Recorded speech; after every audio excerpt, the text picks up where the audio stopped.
would each of you introduce yourself, and then let's have Molly start. I'm Julian. I worked on the 70s part of the presentation. My name is Shania, and I was one of the people working on the 60s. I'm Evan, and I also I'm Cory. I worked on the documentary. I'm Molly. I worked on the 1980s. My name is Astra, and I worked on the 2010s decade. My name is Haley, and I worked on the 2000s decade. Molly, would you start this for us? Sure. So as I said, my name is Molly Hollcraft. I am a senior public history student at Ball State University. And today I'm going to talk to you about a couple of different projects that I've worked on this year. The first being my undergraduate honors fellowship, which was Indiana Crossroads and Hoosier Civil Rights. So the aim of this project was to use primary and secondary sources to create exhibits about civil rights in Indiana that would be uploaded to Indiana Crossroads, Hoosier Civil Rights, a digital museum. The topics included on the website are people, places, and events from all over Indiana.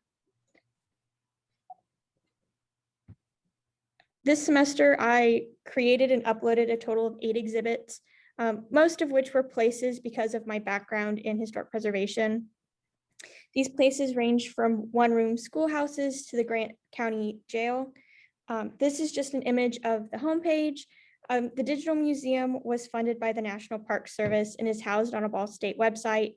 From here, you can search for a topic or look through the other topics. These include people, places, and events. One of the exhibits that I uploaded last semester was the Division Street School. And in 1869, an Indiana law mandated that the public education of African-American children be separate but equal. To adhere to this law, in June of 1884, the New Albany School Board authorized a new elementary school to serve the growing number of African-American children. The Division Street School opened in 1885 and was a simple one-story wooden building with 2 classrooms. Enrollment ranged from anywhere between 60 and 70 students in 1st through 6th grades. Improvements were made to the buildings over the years, including repairs after 2 fires in 1913 and then again in 1922. As in many segregated Indiana school districts in the 20th century, former pupils recount how they had to walk past white students on their way to their African-American only Division Street School. In 1944, the Division Street School was expanded to include 7th grade, and in 1946, the New Albany School Board voted to close the school and transferred the students to a different segregated elementary school. The building was then used in different ways for many years, and then after about 1999, the community heard there were plans to tear the school down, and so they banded together to restore and preserve one of the oldest remaining African-American schools in Indiana. The building was listed in the National Register in 2002 and was given a historical marker by the Indiana Historical Bureau in 2005. So some problems that I ran into while doing these exhibits was just finding the sources that were accessible online. During this situation, there aren't very many online sources that you can access, and there wasn't really anywhere you could go to get these sources because they didn't really want to hand them out. And some of the events or places or people didn't have very many primary or secondary sources. So trying to find the story and kind of create the exhibit around these documents was really hard. And this is just a link to the digital museum if you would like to look and browse other events or people or places. So now I will turn it over to my honors 390 class. We worked on a continuing legacy, the history of the Ball State University Honors College, which is a book, and then well-rounded a history of the Ball State University Honors College, which is the documentary.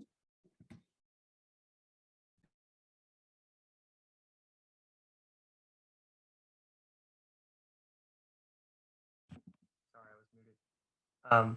So the purpose of this project overall was that we primarily wanted to examine the evolution and development of the Ball State University Honors College specifically in the context to major historical events and national trends in higher education during specific decades throughout its entire lifespan.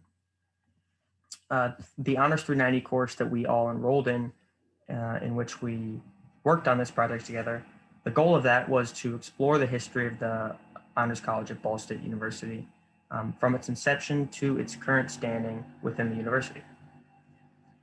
We also wanted to investigate select issues such as elitism and the inclusion of diversity were prominent factors that influenced the eventual development and evolution of the honors program over time.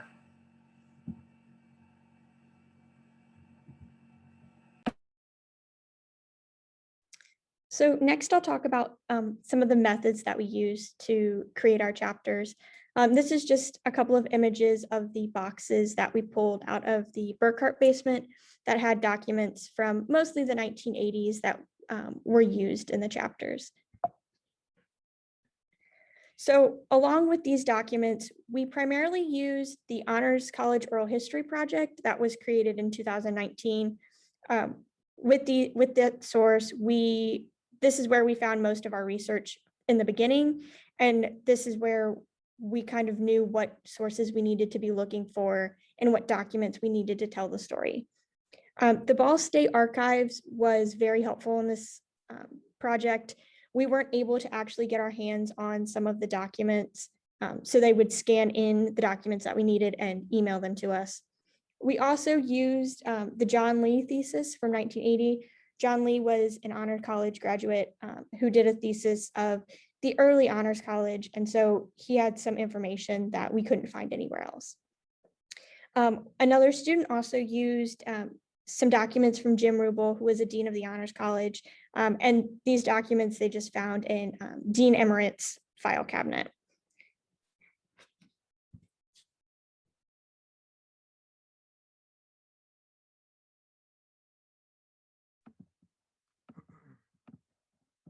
So Shania and I were the two people working on the 1960s chapter that covered the history of the Honors College.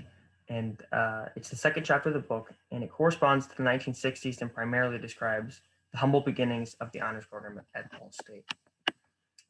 Several administrators were involved with the creation of the honors program initially, namely Richard Burkhart and Victor Lawhead.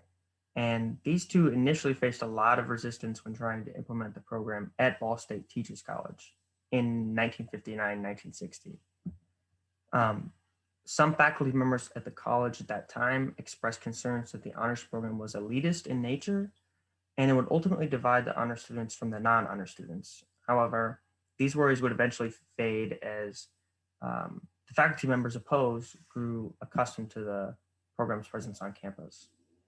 The honors program was first implemented in the fall quarter of 1959, and Dr. Jerome Fallon was appointed to be the first supervisor of the program. The title supervisor was used initially because at that time the honors program was still in its trial stages, so an official position for the person that would oversee the program had not yet been created. Altogether, the honors program didn't see much change within its first 5 years of life. One of the more notable things to occur during this short period of time was that the very first honors class graduated in the spring semester of 1963, which Jerome Fallon was there to see himself. Arguably, one of the most significant events to occur during Fallon's stint as supervisor was that he established the initial framework for the honors curriculum. The honors curriculum devised by Fallon in 1959 remains largely unchanged today, and several elements of it can still be seen in the honors curriculum used by the Honors College today at Ball State. A 3-part humanities sequence designated for sophomore student take, an assortment of honors colloquia designed for juniors, and an academic capstone for seniors, which we all know is the senior honors thesis, are all aspects of the honors curriculum that have been retained since the 1960s. Fallon eventually stepped down from his position as supervisor of the honors program, having accepted another position in New York as Dean of the Junior College of Albany in 1964. In Fallon's absence, it quickly became apparent that somebody was needed to fill the role of supervisor.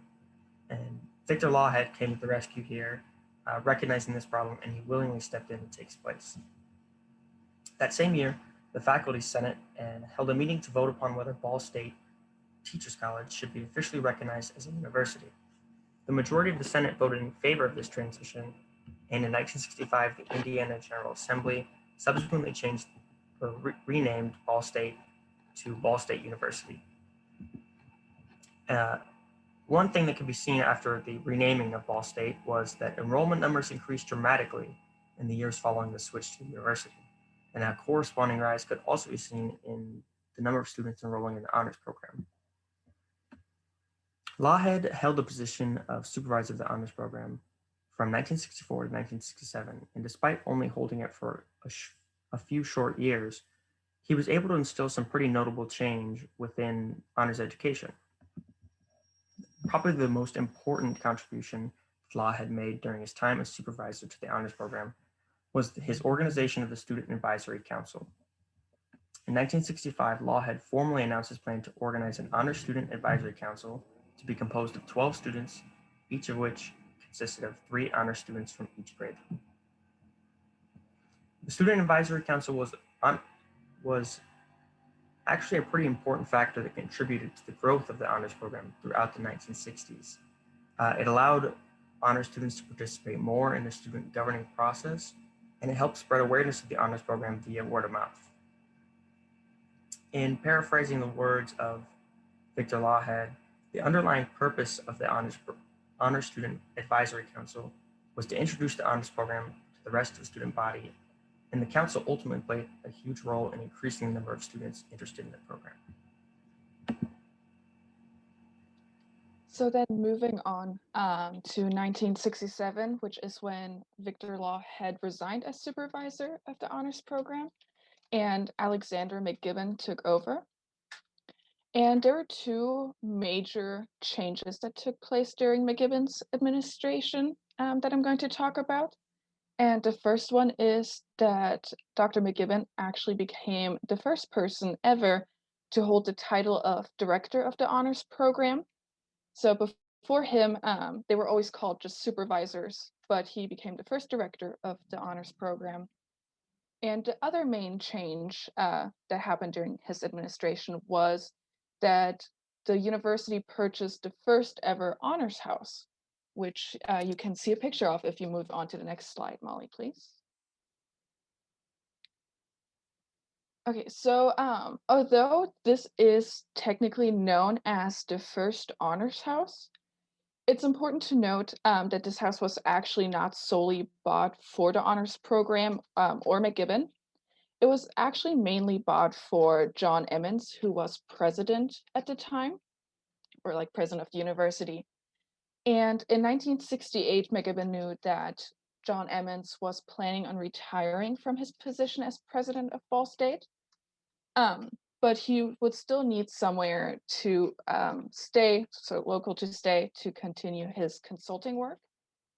And McGibbon knew this, and he was aware of this empty house that was located at 203 North College Avenue, which is actually just south of the Student Center. And he knew this would be large enough to accommodate the honors program and also offer Emmons a personal workspace that he could stay at after retirement. So he convinced Emmons to convince the university to buy this house. And although it was mainly bought for Emmons, McGibbon and some other honors program office workers moved in with them. And they were able to also hold a few classes here and have the Honors Student Advisory Council meetings here.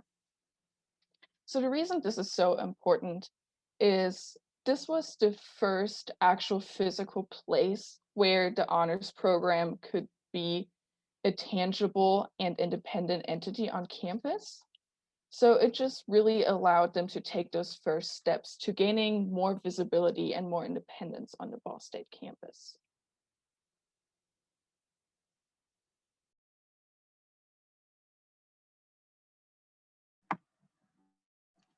So Due to historical events such as the Vietnam War continuing into the 1970s and the Kent State shooting that took place shortly after the 60s, the 70s are typically thought of as an extension of the previous decade. But many notable significant incidents occurred throughout the 1970s. The Vietnam War, one of the most significant wars in US history, finally ended under President Gerald Ford after over a decade of conflict, while around the same time, the very first Earth Day occurred on April 22nd, 1970. And a significant shift towards environmental awareness and protection took place. The Watergate scandal led to President Nixon's resignation from his presidential office, and Eli Lilly, a significant figure in Indiana history, died in his Indianapolis home in 1977. Birch Bayh, a liberal senator from Indiana, served in the Senate during the 1970s and championed 4 constitutional amendments, ratifying 2 of them during the decade. So, with a new director at the helm, the honors program undertook significant changes in the 70s. Dr. Warren Vanderhill helped transition the honors program to an honors college in 1979 near the end of the decade, and that gave substantial benefits to honors education at Ball State. The prestige of being a college held great significance, which was only amplified by the fact that the Ball State Honors College was the first honors college in the state of Indiana. Vanderhill also acquired housing for honors students, acting on their request in the mid-1970s before the subsequent founding of the Honors College. So after having survived its first decade, as well as the controversies of elitism that surrounded its inception, the honors program began writing a new chapter as it embarked on its journey throughout the 1970s. Additionally, the honors program had begun building a legacy of its very own, maintaining good relations with many honors students that had graduated during the 1960s and establishing an honors alumni community. A significant change that the honors committee had a part in was acquiring the designations cum laude, magna cum laude, and summa cum laude, and using these designations on the diplomas of students who earn them, regardless of honors program affiliation. The resolution for this change was proposed in January 1972 by Professor David S. Gazziola, as well as an additional recommendation that recognition deemed appropriate should be given to qualified students during commencement exercises. The requirements would be an accumulated GPA of not less than 3.25 for cum laude, an accumulated GPA of not less than 2.5 for magna cum laude, and for summa cum laude, an accumulated GPA of not less than 3.75. Dr. Richard W. Burkhart, Vice President and Dean of Faculties, was recommended by the University Honors Committee in a memo that these designations be recorded on the student's permanent record and transcript, and the designation appearing on the diploma should be based on the student's complete undergraduate academic record. The resolution to apply these designations passed unanimously. All the recommendations were approved by Burkhart, and the diploma designations first appeared on baccalaureate degrees during the 1973 spring commencement. Amendments were made to the diploma designation program and the transcripts and permanent records starting in the spring of 1974. All students who finished the honors program had the special designation completed honors program on their permanent records. This change was retroactively applied to all students who completed the program in the past. On top of this, a change in qualifications for designations on diplomas was established in the spring of 1978 and it reduced the percentage of students graduating with academic honors from 25% to about 10%, so down 15%. The greater requirements for academic honors recognition were 3.6 to 3.79 for cum laude, 3.8 to 3.89 for magna cum laude, and 3.9 to 4.0 for summa cum laude. Once the honors program was converted to a college, students no longer received the special designation on their certificate. Instead, they were given a diploma upon their completion of the honors college curriculum and requirements. It served as a greater signifier of academic achievement than the previous certificate did.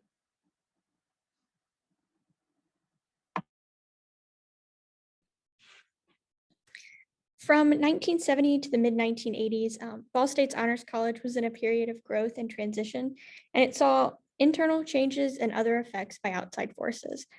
Some of the important things that happened in the 1980s include the offices for the Honors College moved from the old Honors House that you saw before to the Whitinger Business Building, and then finally to Burkhart. The move to Burkhart would put the Honors College in the center of campus. And then there was a shift from director to dean, and Arnold Wittig became the first dean of the Honors College. And under Dean Wittig, several changes would be made to the Honors College. The change to semesters would also impact the Honors College courses, and meetings would be held to figure out how the semester system would affect the humanities sequence. During the 1980s, the Westminster program was also created. This program gave the Honors College an international presence. In 1983, after a visit to Oxford, Warren Vanderhill established an exchange program with Westminster College. The program gave students and faculty a chance to study abroad in England. Members of the Westminster faculty came to Ball State to teach American students. After that, 12 Ball State students attended Westminster for one quarter every other year. Members of Ball State faculty would also apply and would do research in Westminster during that time. And so in doing research for the 1980s and finding the box of Dean Wittig's desk in the Burkhart building basement, I became really interested in the Honors College and the changes that occurred in the 1980s. So from that, I decided to use the analysis of the documents and to craft my thesis titled The Contents of Arno's Desk. So this is just an image of the boxes that we pulled from the basement. One of the boxes under the whiteboard in the back is the box of Dean Wittig's desk. And the box is full of documents that would have been in his desk when he retired. And it's as if someone just swept his whole desk into a box. So the aim of this project was to craft an honors thesis that uses unseen primary source documents from Dean Wittig's desk to explain the changes that occurred in the Honors College in the 1980s and the effect they have on the Honors College today. Some of what is included is the oral history that was conducted in 2019. I primarily focused on Dean Wittig's oral history and pulled from his stories to kind of connect them to the documents that I was finding. I was also able to sit down with Dr. Wittig and talk to him about the documents and what was happening as these documents were being produced. And I had some email correspondences back and forth with him.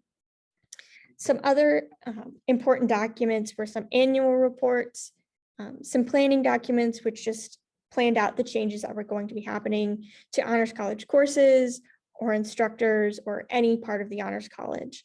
And then some correspondences with honors committees. These were just some letters that were sent out to when they were getting ready to shift from the quarters to the semesters about when the meetings were going to be and what was going to be included in the meetings. And so why is this important? It tells the history of the Honors College that has already been seldom told in a new light. It uses the primary source documents that have yet to be archived, that are new and that have never been analyzed. So it pulls new information from these documents. It makes sure that not only the story of the Honors College is told, but the story of those involved was also told. We can tell the story of the Honors College in what happened, but in telling it about Dr. Wittig and what he was doing behind the scenes for the Honors College, we get a broader picture of what was happening, and we kind of get a better understanding of some of these changes and why they were being made.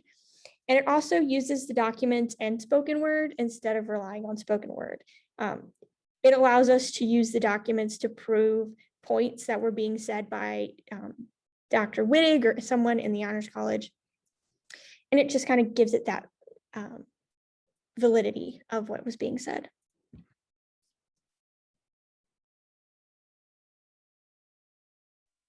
Since the author of the 1990s chapter could unfortunately not be here today with us, Evan and I are going to be talking about this chapter as well. So the 1990s were a very dynamic decade for Ball State University and the Honors College. And a lot changed during this decade. One of the more notable campus-wide changes that had a lasting impact was the introduction and use of technology in the late 80s and early 90s. The early 90s saw every professor on campus get a personal computer in their office, and also had several technology access points for students springing up all around campus.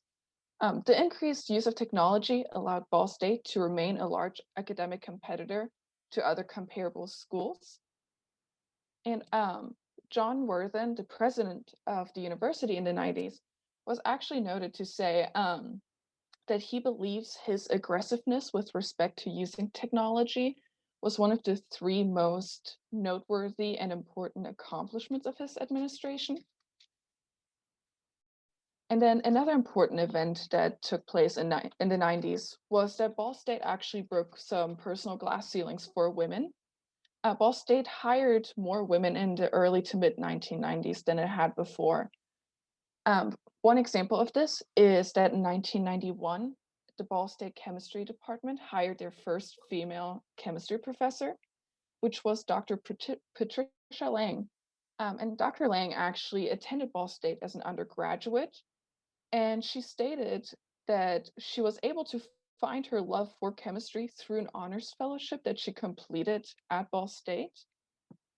And then once she was hired in 1991, she actually became involved with the Honors College as a professor again a little later on in 1994, when she became part of the Weidinger Scholarship Board.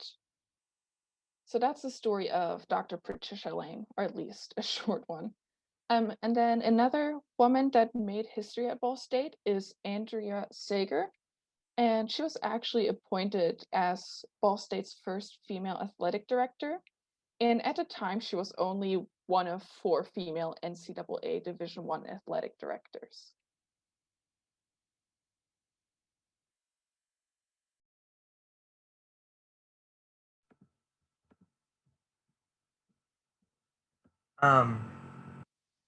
Sorry. Throughout the early 1990s, kind of switching gears here, throughout the early 1990s, enrollment was seen to be steadily increasing at Ball State University. And this was also reflected in the student enrollment numbers in the honors program at that time. The increase in enrollment also came with a respective increase in the SAT scores of students. In 1992, the construction of the Worthen Arena was completed and officially opened.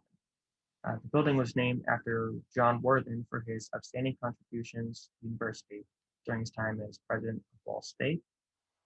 Additionally, under President Worthen, Ball State held its first capital campaign called Wings of the Future. After the campaign's conclusion, over $40 million were raised, and President Worthen released a video in response while celebrating the rise in student enrollment numbers, the quality of students, and the success of the Wings of the Future campaign. Despite these increases in student enrollment seen in the early 1990s, by the mid-1990s, significant declines in enrollment quickly became apparent to the administrators of the university. In the fall of 1993, records showed an all-time enrollment high of 2,700 students. Yet by the fall of 1989, that number of students had dropped to just under 17,500.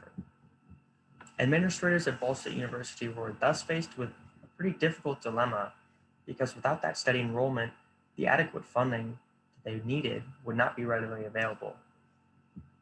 A decision was finally made, and in order to keep the enrollment numbers from plummeting even further, a substantial number of freshmen were admitted to Ball State who did not yet reach the minimal entrance standards.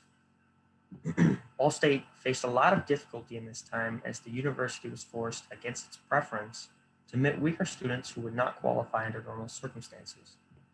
This only helped further Ball State's reputation at that time, in which people would jokingly refer to Ball State as being a high school with asterisks. This was intended to imply that the undergraduate experience wasn't that much more rigorous than what you would find in a typical high school, except that now students were old enough to smoke. Ball State seemed to have a reputation of being a party school around this time, and many argued that the university was still trying to overcome this stigma. Several administrators, including President John Worthen and Warren Vanderhill, attempted to find a solution, and in doing so, agreed to raise the admission standards. They went about this, raising the admission standards in 1999, and the new regulations automatically admitted students with a high school GPA of 3.0 and a combined score of 1,000 on the SAT. The newfound standards put in place, despite being rigorous, actually turned out to work extremely well. Dr. Arno Wittig, first dean of the Honors College in 1986, was another administrator that was involved quite extensively in deciding this factor. It should be noted that under his leadership, the Honors College grew exponentially throughout the 1980s and 1990s. During this period of the 1990s, the number of students in the Honors College surpassed a total of 1,000 for the first time ever. It's even a more remarkable achievement when you consider that Ball State had previously just tightened their enrollment standards to make admissions more selective. Shifting towards more social changes that occurred throughout the 1990s, you can see substantial strides were made in both sustainability and eco-friendliness.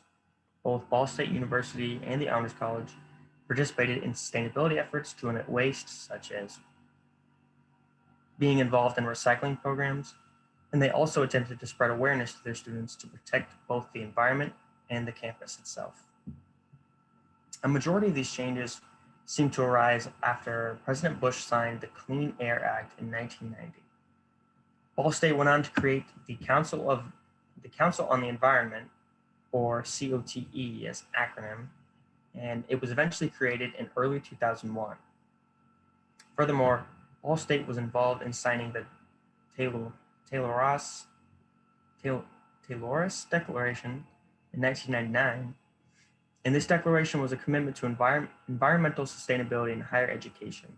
It was co-signed by 31 university leaders from all across the US, as well as international environmental leaders. Many buildings on Ball State's campus are actually LEED certified, which includes Doherty Hall itself, which houses the honor students. LEED stands for Leadership in Energy and Environmental Design. Doherty was ranked LEED Silver, and this certification specified that a building was designed with certain standards such as water and energy efficiency, sustainable site material selection, and indoor environmental quality. It was not just Doherty that was working towards these sustainability standards either. In fact, the Ball Honors House also had environmentally friendly aspects installed in it as well, and these features were added when the Honors House underwent renovations in the 1990s.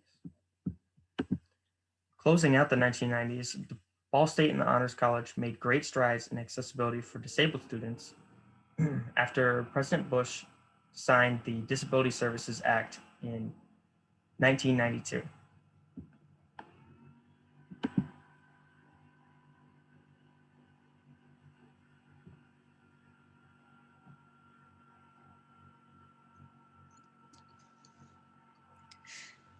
So a lot of things happened in the 2000s, especially at Ball State. In 2004, Ball State was ranked #1 university for entrepreneurship. The Middle College of Business was, and it was by the U.S. News and World Report. 2 years later, the same report ranked Ball State in the top 10 best undergraduate entrepreneurships in the nation. In the same year, Princeton Review named Ball State as one of the best Midwestern colleges due to its low cost of tuition and increases in financial aid. And in 2005, the U.S. News and World Report ranked Ball State as the #1 wireless campus in the nation, which was as a result of more than half of its classes having a computer or internet and projector in them. In 1999, the Virginia Ball donated $2 million towards the establishment of the Virginia Ball Center of Creative Inquiry. Virginia Ball was the wife of Edmund Ball, the son of Edmund Brooke Ball, who was one of the original Ball brothers that founded Ball State University They also helped in the establishment of the Miniaturista Cultural Center in Muncie. The Virginia Ball Center of Creative Inquiry focused on providing a distinctive immersive learning experience for students by allowing them to engage in a semester-long faculty-developed project that gave them a semester's worth of credits and required them to connect with community organizations or businesses in order to create products that demonstrated collaborative research and interdisciplinary study. The center served as a prime example of the importance of immersive learning experiences and showed that not only business majors were able to engage in prospective career experiences. In 2004, Joanne Gore became Ball State University's first female president and therefore the first female president of a public university in Indiana. Instead of the traditional inauguration ceremony for Ball State presidents, Gore used the $150,000 to offer one-time scholarships for incoming 2005 to 2006 freshmen. 25 other benefactors aided Gore, and a total of $275,000 was raised, which allowed 25 freshmen to receive $32,000 scholarships. These students also received the Presidential Scholarship and were admitted into the Honors College. In 2005, Governor Mitch Daniels arrived at Ball State and praised its efforts to help the state's small communities through technology initiatives, community development projects, economic development projects, and educational development. Governor Mitch Daniels was sworn into office the same year as Gore, and the two kept in touch, which enabled Gore to convince Daniels to promote Ball State whenever he brought up Purdue or Indiana University. In 2007, Indianapolis Business Journal recognized Gore as one of Indiana's most influential women, thanks to her strategic plan in increasing the university's visibility. The strategic plan referenced the 2007-2012 Education Redefined Plan, where the main focus was furthering immersive learning opportunities. Honors College was included in this because it highly encouraged students to seek immersive learning opportunities. For example, Jennifer Warner developed two special courses for her senior honors thesis, Muncie 101, offered in the fall of 2003, and Muncie 202, offered the following semester. Muncie 101 had the students traveling around Muncie and meeting with residents of the city. When not outside the classroom, guest speakers were brought in to share first-hand experiences about what Muncie had to offer. Muncie 202 placed more emphasis on volunteering and encouraged students to individually plan 1 week of the curriculum. Warner was a prime example of how honors students could take what they learned and give back to the surrounding community. Additional immersive learning examples are the 2001 Lilly Endowment Incorporation gave $20 million grant called iCommunications to Ball State, and NewsLink Indiana resulted from this. NewsLink Indiana was an immersive learning program focused on broadcast television, where students in media majors gained experience working for newscasts without having to leave Muncie, and occasionally they served as news anchors. In 2006, Lilly Endowment gave Ball State another $20 million grant for the enhancement of student experiences and opportunities in digital technology.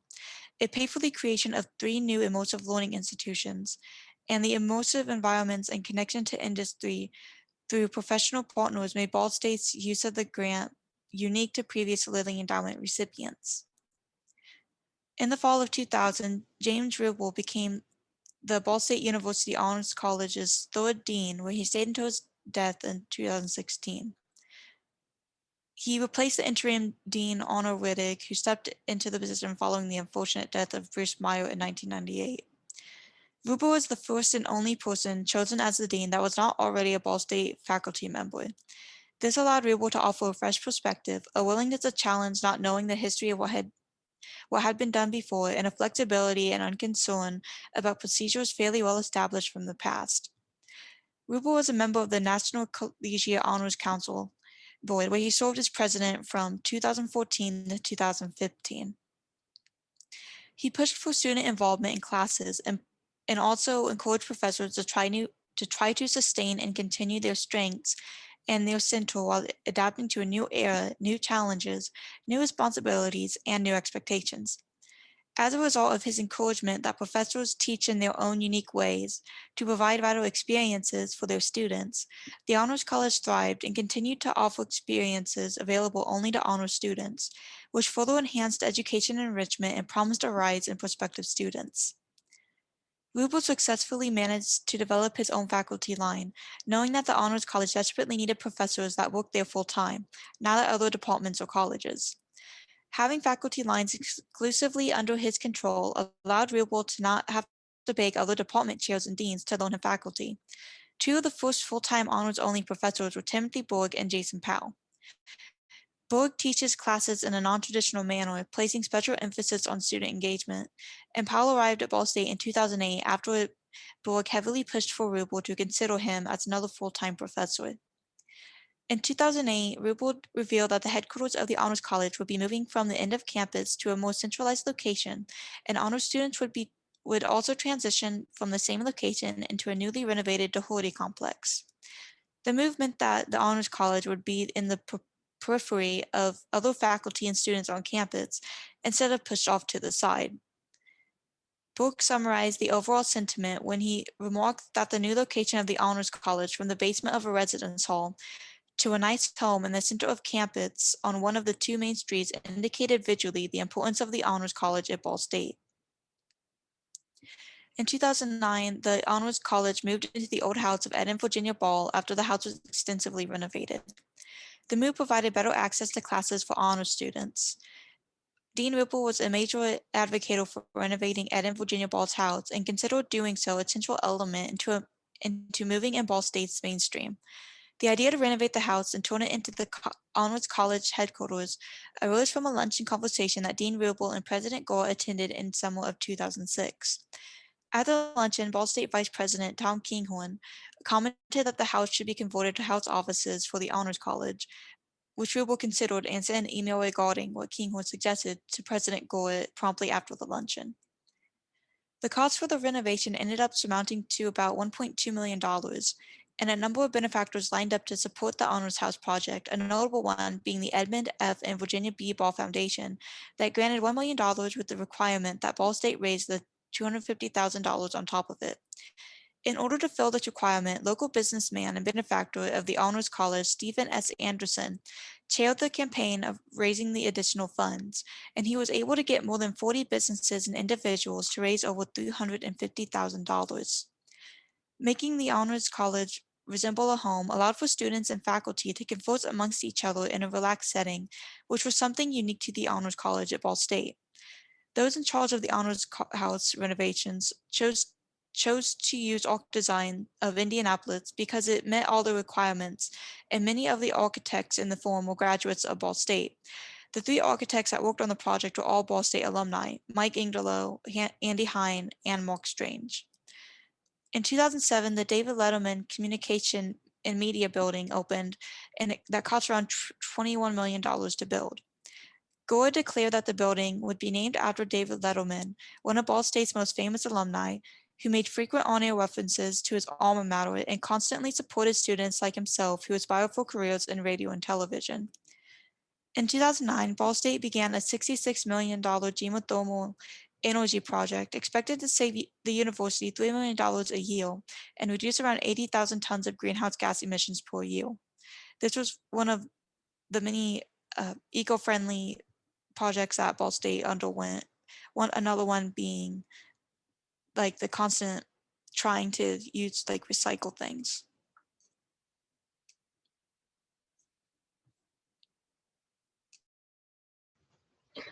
All right, so moving to the 2010s, assuming that everyone here is from Ball State, you may have heard of Destination 2040, our flight path. This is a new strategic plan that Ball State adopted, President Mearns implemented in January of 2018, and it essentially outlines Ball State's goals for development until the year 2040, or goals for 2040. These 5 main goals include the following. The first is undergraduate excellence and innovation. Second, graduate education and lifetime learning. Third, community engagement and impact. Fourth, scholarship and societal impact. And fifth, institutional and inclusive excellence. So when I was doing my research for the 2010s, the two major themes that came across really heavily were the idea of community engagement and inclusive excellence. And that's what these 5 bullet points here cover, because I think that they're some of the most important things that happened during this decade. So starting out with the first bullet point there, Ball State Community Partnership. If you're from the Muncie area, you may remember this. In December of 2017, the state of Indiana placed Muncie Community Schools under a direct state government control.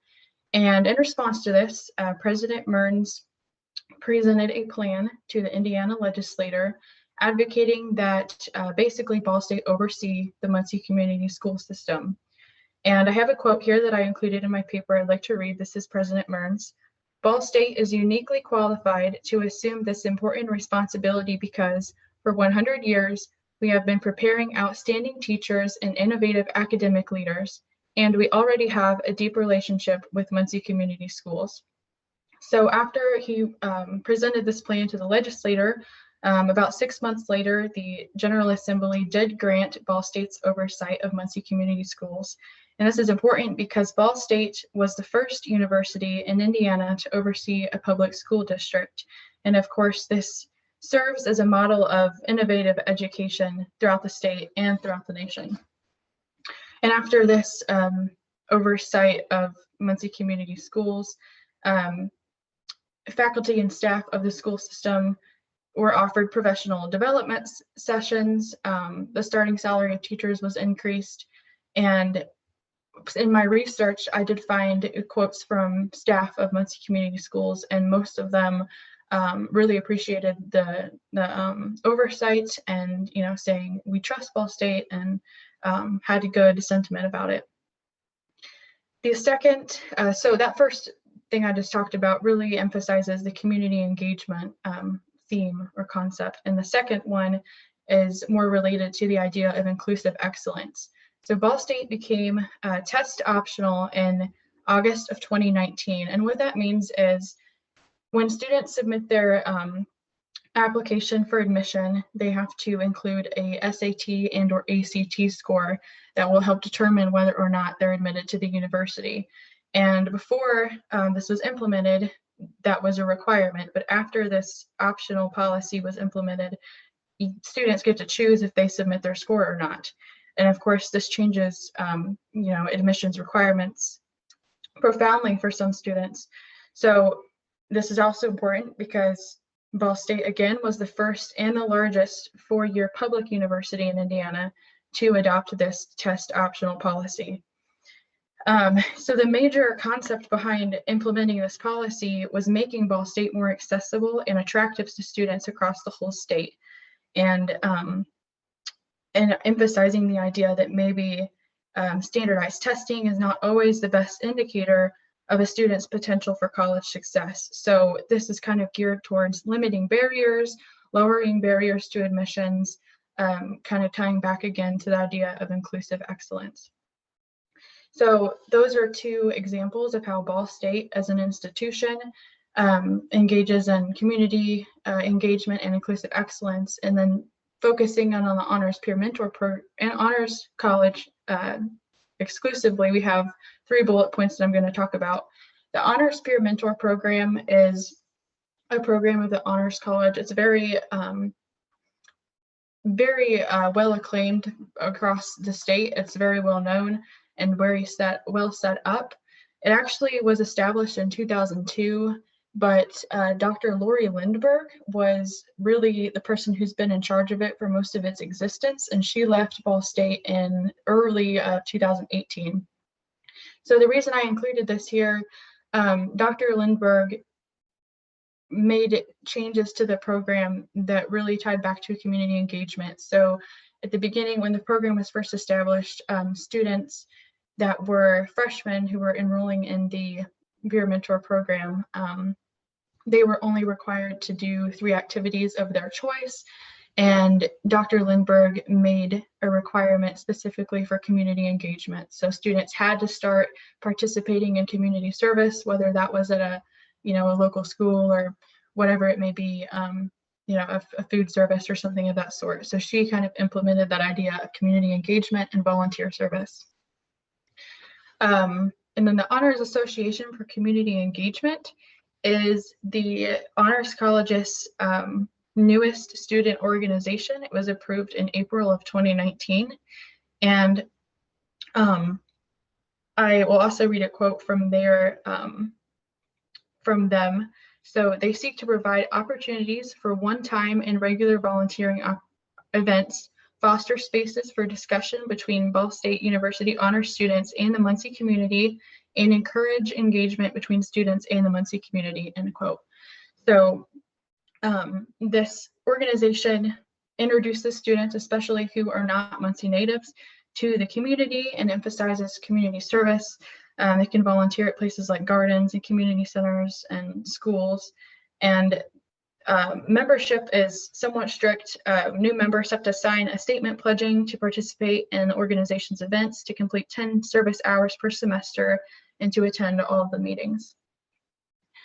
And so lastly, the Honors Peer Mentor Program and the Association for Community Engagement, again, tie to the idea of community engagement. And the last bullet point there, the Honors College Diversity Project, is coming back to the idea of inclusive excellence.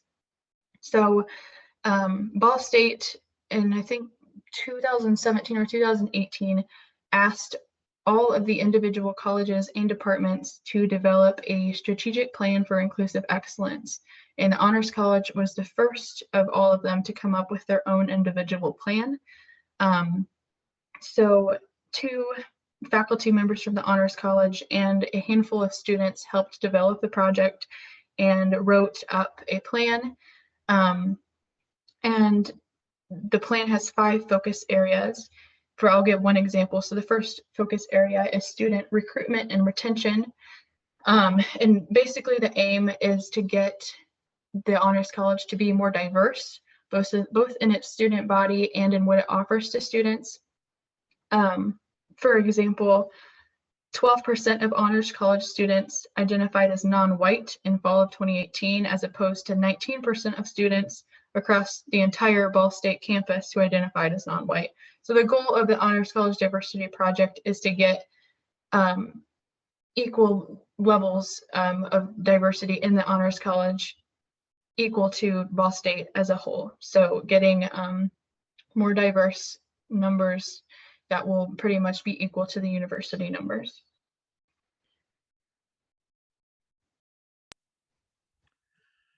So transitioning now from the book to the documentary aspect of our project, the documentary essentially built off of the research done by the book team, as well as John Lee's thesis about the early origins of the Honors College. We essentially were transferring the information they had found into a format that would work better for a documentary. We filmed the majority of the documentary within the Honors House. We did this kind of for an obvious reason. It's the home of the Honors College today, but it gave us a nice backdrop for many of our shots. For anything that wasn't filmed, we use a lot of archived photos from the Ball State University libraries, which we basically use to just show the historical context and kind of how the campus has changed over time. We did run into many technical issues with this project. There were initially shots involving various members of the class acting out in various scenes. We also even had a drone that was recording some footage for us. The drone then crashed. We lost that footage. And so a lot of the footage was lost, and we had to kind of make do and work through our technical issues, as well as dealing with, what we're all familiar now with COVID-19. We had several team members that had to alternate in and out of quarantine. So lots of issues, but we were still able to put together a relatively decent project. And if Molly wants to go ahead and hit the next slide, it should start playing.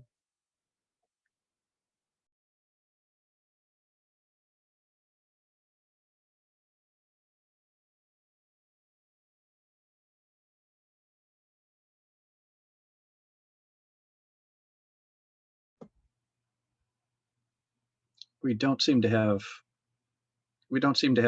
audio. Can we start it over? University Honors College.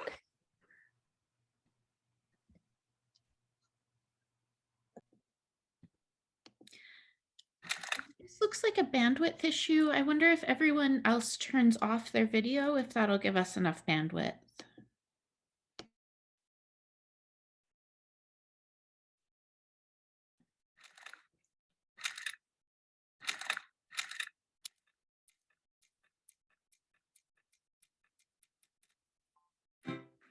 Hello there. My name is Cory, and I'm a current student here at the Ball State University Honors College. This is a place of broadening intellectual horizons, a place that gives students the opportunity to study areas outside of their major, a place with an educational structure designed not to produce credentials, but to create students that are well-rounded.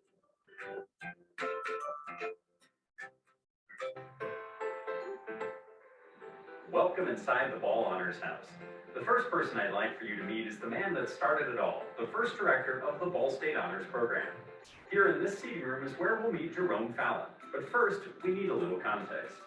It all started in the spring of 1955, when Ball State Teachers College faculty members attended a teacher's workshop at the University of Minnesota. The attending members from various colleges conducted a study devoted to improving the identification of honor students and development of educational strategies for them. Interviews with individual students were conducted, and findings indicated that the majority of students criticized their college education. Gifted students seemed to lack motivation. It was these findings that prompted Ball State's decision for President John Emmons and Dean of Faculty Richard Burkhardt to begin a program for gifted students.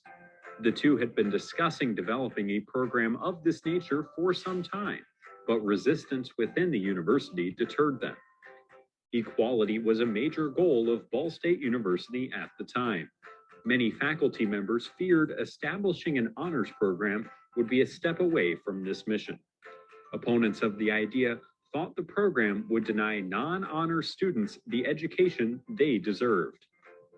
Although the president hadn't publicly endorsed the establishment of an honors program yet, he supported the idea in private.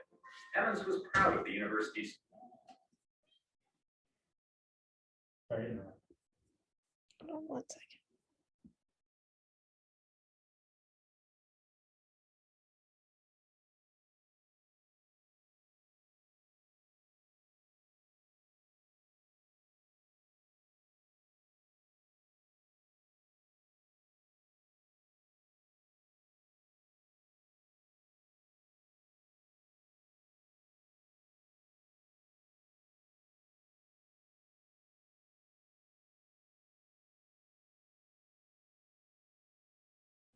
Molly, you'll have to unmute your mic for us to hear it.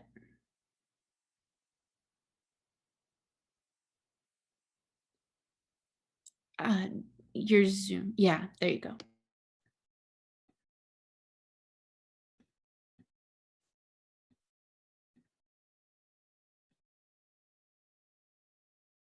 Program, Ball State could provide a liberal arts atmosphere to many students while continuing to grow in size and stature as a nationally recognized university. As it turns out, their argument was enough to sway the president, and in 1958, Lawhead was appointed as assistant dean with the added responsibility of chairing a faculty committee set up to plan the honors program. The goal was to put the program in effect next year, and numerous meetings and planning sessions were conducted to create a satisfactory honors curriculum. Lawhead, remaining true to his promise to create a solid program at a low cost, decided to make the freshman honors courses special sections of pre-existing general studies classes, but simply with an accelerated syllabi. This move cost the university next to nothing, as faculty were already teaching the courses to non-honors students. The sophomore year honors classes consisted of a 3-quarter sequence of humanities. The sequence was unique in that, although the classes were technically English classes, they were all taught by interdisciplinary faculty. The third-year curriculum consisted of 3 colloquia classes. These classes were to be taught in a more personal setting with a smaller number of students. The colloquia were each a quarter in length and were concerned with education, social science, and natural sciences, respectively. The final year contained the most formidable course in the honors curriculum, the honors thesis. The thesis was to be an independent study designed to be the capstone of the honors student's liberal arts education.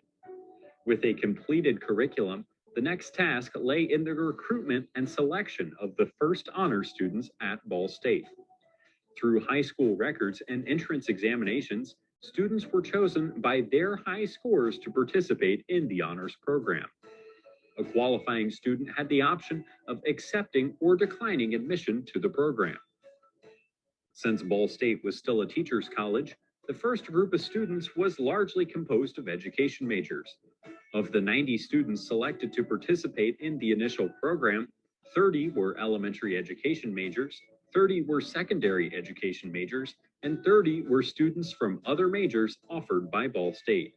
These students participated in the first ever semester of the honors program in the fall of 1959, under the direction of Dr. Jerome A. Fallon, Associate Dean and Directors of Instructional Services. These students made history in the classroom, reading, discussing, and learning about topics outside of their major, each of them growing every day into well-rounded human beings. In addition to direct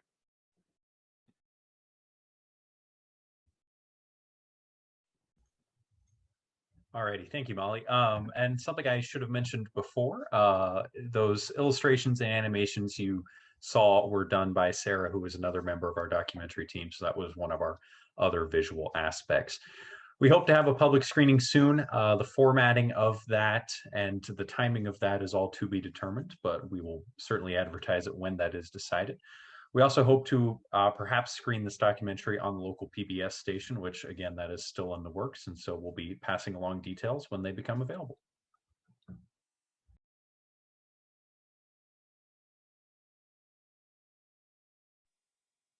Okay, so now I'm just going to give a brief overview of a little subgroup we had in this class, which was a social media group. And the social media group was made up of myself and 2 other people who couldn't be here today.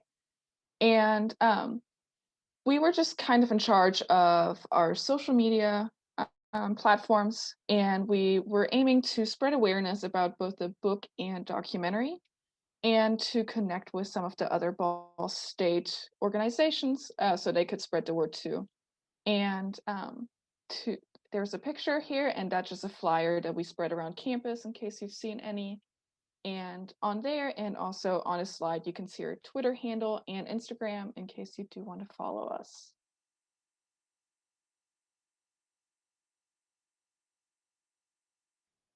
Okay, so now I'm going to keep talking for a little bit just about why is this important. So there's actually several reasons for why this book and this documentary are important. And I would say, first and foremost, this is a largely unexplored topic. So there are other books and such about Muncie and even Ball State, but nothing that specifically focuses on the honors program and later on the honors college. So this is important to explore this unexplored topic. And also, this provides the most complete and comprehensive history of the honors college to date.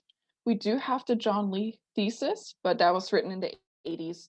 So it hasn't covered anything since then. So this is the most complete history of the honors college that exists. And then also, lastly, this might come as a surprise, but the Ball State Honors College is actually seen as kind of a national leader when it comes to honors education. We make a lot of great progress all the time. And also, we were one of the first state schools to ever offer an honors education before the 60s. So before Ball State started offering the honors program, an honors education was largely associated with Ivy Leagues and more prestigious schools. So that was pretty groundbreaking for Ball State to all of a sudden offer an honors education. So yeah, that is why it's so important, since it's a largely unexplored topic. It's a complete and comprehensive history. And it's just nice to highlight the Ball State Honors College, since we are a national leader when it comes to honors education.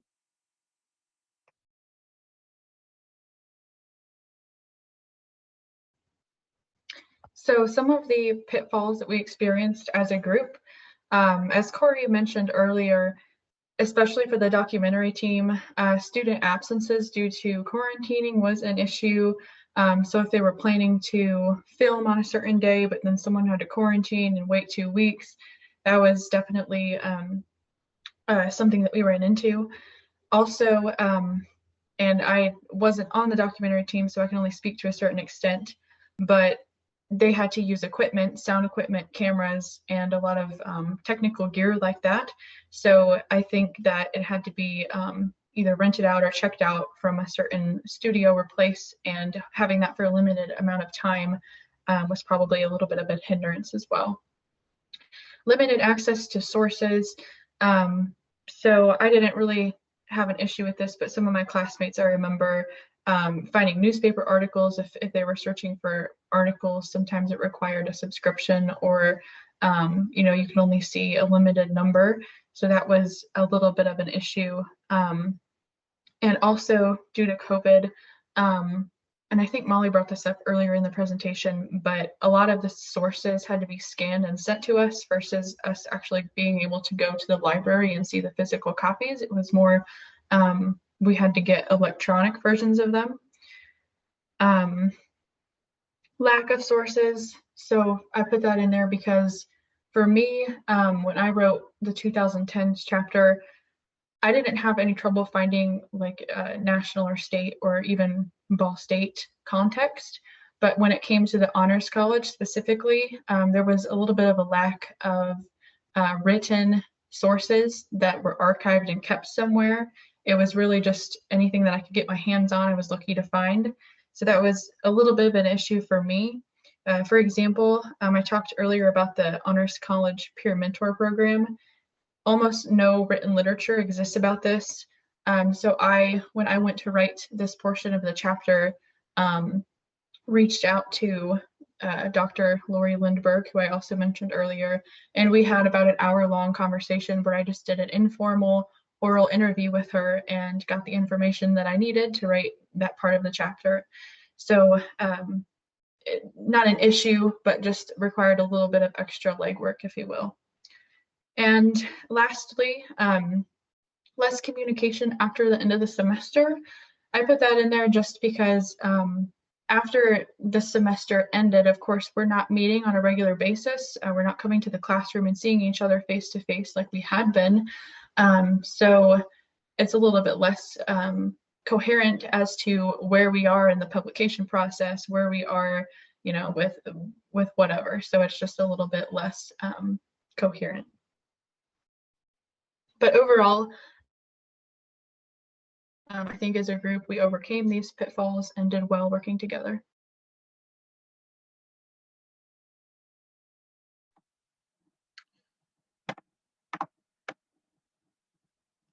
So the Honors College has been around for a little over 6 decades and has provided students excellent opportunities to take courses that they may not have had the opportunity to take otherwise.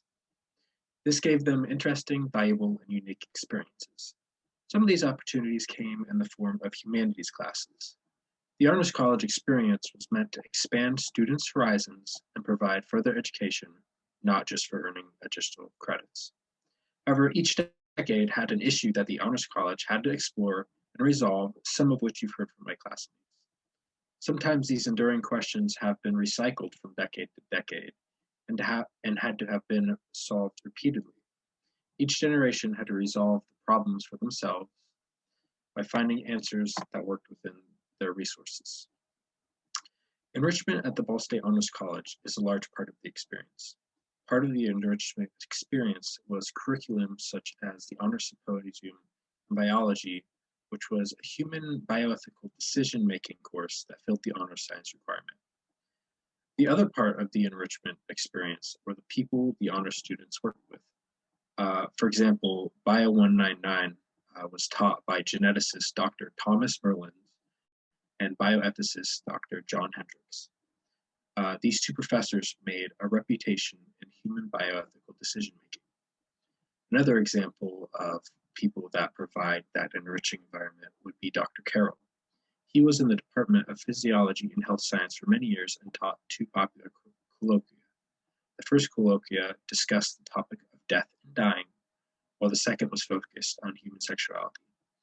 Due to the nature of these topics and the long-standing reputation of the professor, students often tried to take both of the classes to fulfill their colloquial requirement, but it was a little hard for them to get in.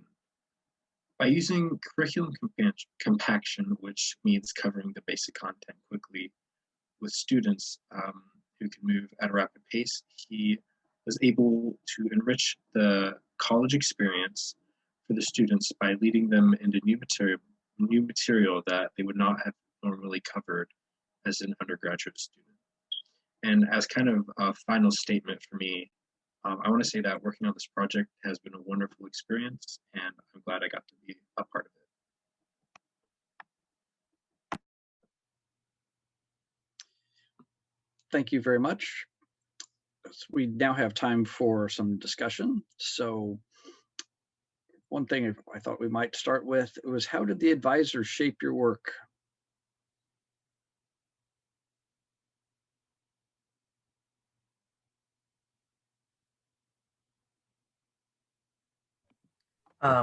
Me personally, with Shania and I working on the 1960s chapter, both Arno Wittig and Warren Vanderhill were very, very helpful in being able to critique our work, not only as historical accuracy goes, but as the social climate goes from that time, because they were obviously either attending Ball State or working at Ball State at these times. They knew the social climate of the campus and were able to tell us, hey, you need to focus more on this, you need to include this more. You may have gotten this a little bit off, and so they were able to help us and guide us in the right direction to make it a more accurate representation of the decade overall.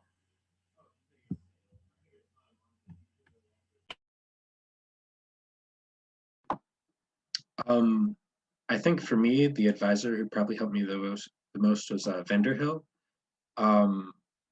He gave excellent advice on the chapter I was writing, and we had many phone calls and emails where he kind of guided me on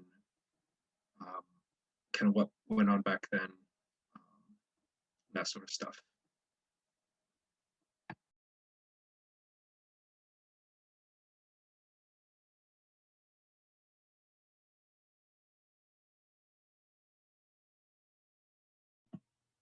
Any other? We have a question from. Oh, we do. So from Abel Alves, has there been or is there currently a discussion of curriculum changes since the curriculum remains pretty much the same since 1959? Is there or has there been a call for more global perspectives in the great books thought in the survey? I know. Oh, sorry, Evan. I know Go ahead, in Molly. the 1980s, the Honors College did introduce the Global Studies course. And I know there have been some changes. There were talks of changes to the humanities sequence and how long that should be in the 1980s. And they decided to just keep it the same because it was going to be too hard to break up that third year into two.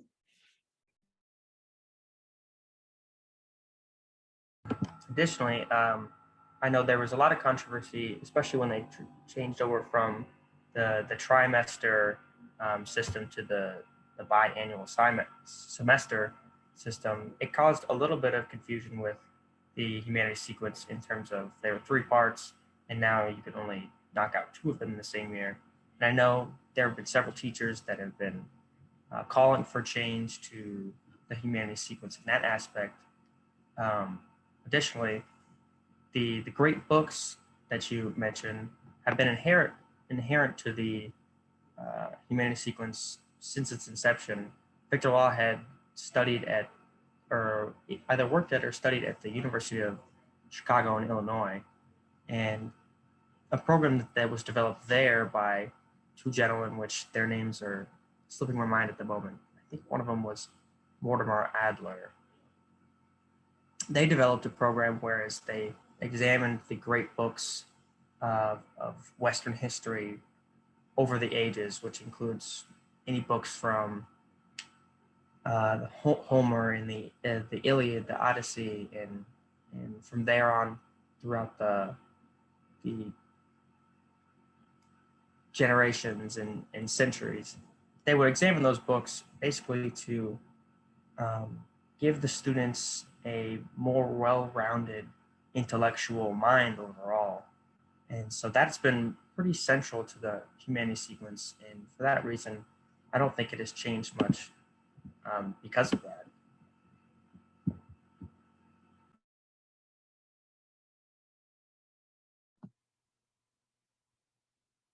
Other insights?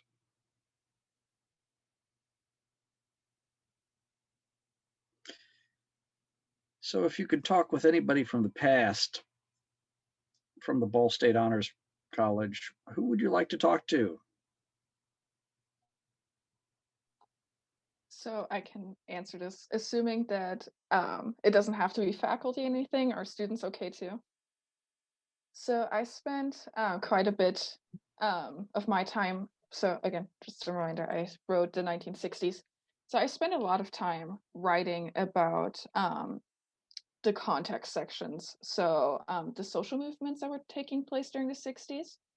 And I really tried to kind of get a view of what did activism look like on campus at the time, and how did activism look like in the honors program at the time. And so since it's the 60s, there wasn't like a ton of information for Evan and I really on anything. It was kind of difficult to get our hands on anything. But through the oral histories interviews, I found 2 women who had gone to Ball State and were part of the Honors College in the 60s, Penny Ralston and Mary Posner. And both of them were very active in their respective social movements, so whichever they felt was the most important at the time. So for example, Penny Ralston was a Black woman at the time, and she was part of a sorority, Delta Sigma Theta, I think it's called. And they were kind of at the forefront of fighting for the civil rights movement on campus. And they were really aimed at empowering Black women at the time. So that's definitely one person that I would love to talk to, because I would just love to know what that was like and what it looked like being on a mostly white and very conservative campus as a Black woman and being part of that social movement. I can't imagine that that was easy. And then at the same time, Mary Posner was very involved in the anti-Vietnam War movement, and she was also fighting for women's rights. So she was fighting against the women's curfew that was still in place at the time. She was very involved in that, and she actually was the person who started the Vietnam Moratorium Committee on campus. So I would just love to talk to both of those, because being women back then and having that big of an impact in the social movements on campus, I think it's very impressive. And like I said, I can't imagine that that was easy.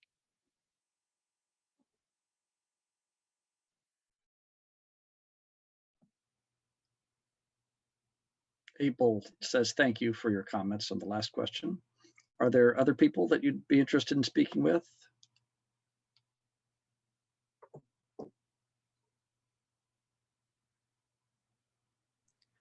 I would actually be interested in speaking with Virginia Ball and James Ruble, because I really like creative inquiry stuff, and I think it's amazing that because Edmund and Virginia loved creativity, like theatrics, so much, they donated this big amount of money so that students could get this immersive experience, especially during like a time where the only immersive learning experiences were for business majors. So it would just really impress me that they gave back to the community, but to the student community. They were continuing on where Edmund's father left off, and I thought that was kind of cool. And James Ruble was one of the most well-liked deans, from my understanding. He was like, I couldn't find anyone who said anything negative about him. He seemed to be a pretty like laid-back guy. So it would have been interesting to see his encouragement of individualistic teaching styles and how that he incorporated that still with like traditional values.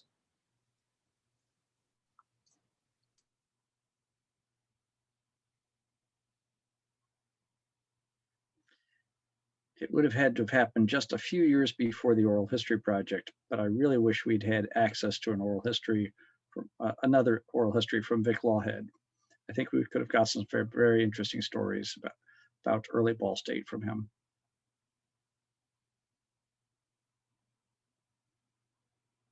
So transitioning from that, Shania was talking about two of the students. She was talking about how did you tell the story? How did you tell stories of individual students as you were working through here?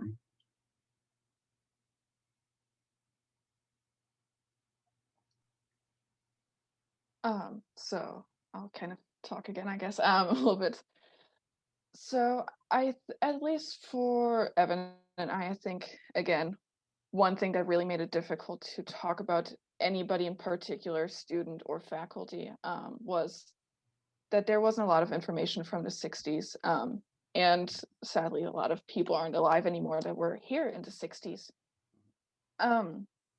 So I think we really had to dig around and try to tell their stories as best as we could. So focusing mostly on interviews if we could find them, or things they'd written, like newspaper articles they had written while they were at school, and try to build profiles for them, however it was appropriate, so that you could kind of imagine who they were with the limited amount of information that we could give about them. So still kind of build a profile for them so that you had enough information that you understood what was happening at the time.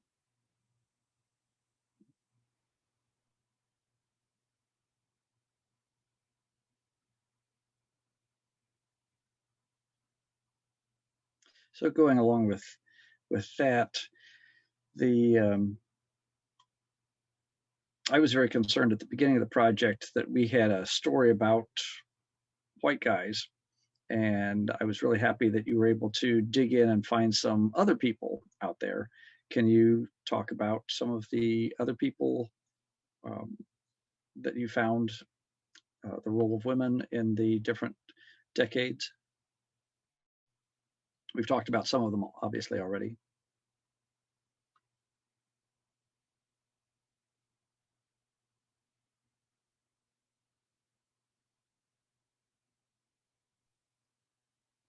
So for fear of being repetitive, but and when I talked about the 1990s, I did mention two women, Dr.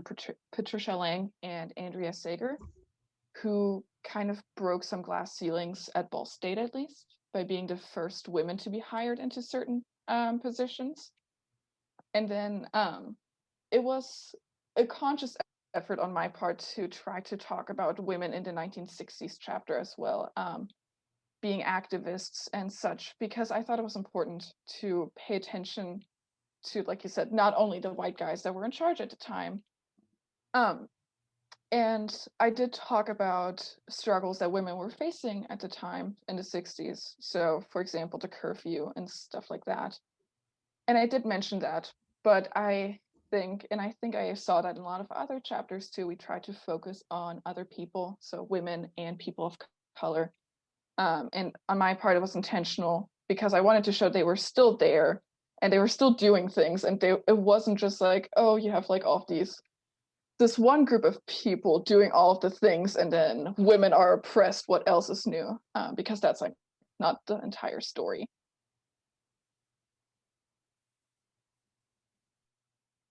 In a lot of the chapters, we see women showing up in secretarial roles or as faculty members, but they don't get the big headlines that some other people got. But I think those were also some regrets. I wish I'd been able to find some more oral histories that had been done with some people who'd been in secretarial roles at the Ball State Honors College for a long time. because I think they had some interesting stories to tell.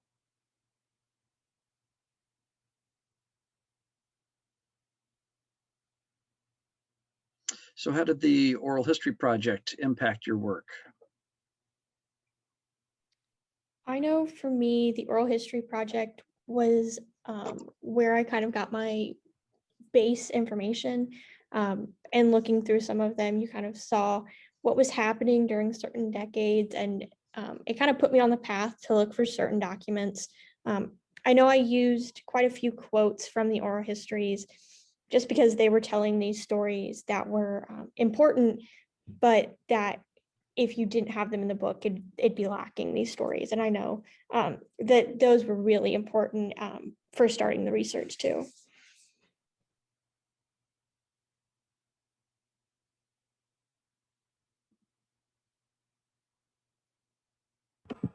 I know for me personally, the oral histories weren't a huge asset to the writing of the 1960s chapter.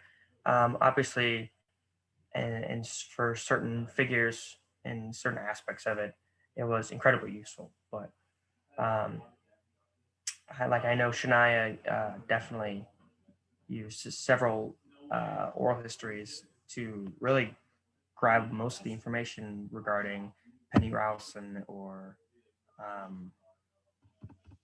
forget the name of the other woman. Mary Posner. Mary Posner, yes, that's what it was.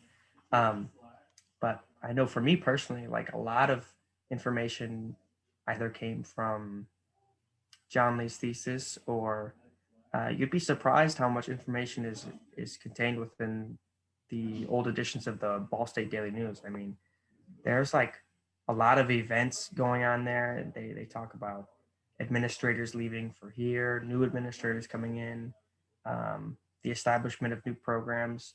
So I found definitely the newspaper articles and just documents from the archives to be useful for me per se.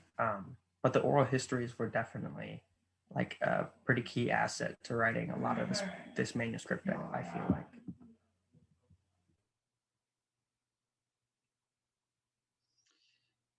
Does anybody wish to have the last word?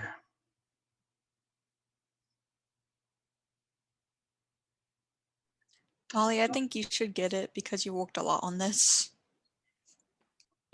I'll just say that, this project was really interesting to kind of see how the history of the Honors College has changed and what these causes have been. And I know, at least in writing the book and my thesis, that, the Honors College has become something that I know a lot about, and I'm very passionate to know so much information about a program like Ball State's Honors College.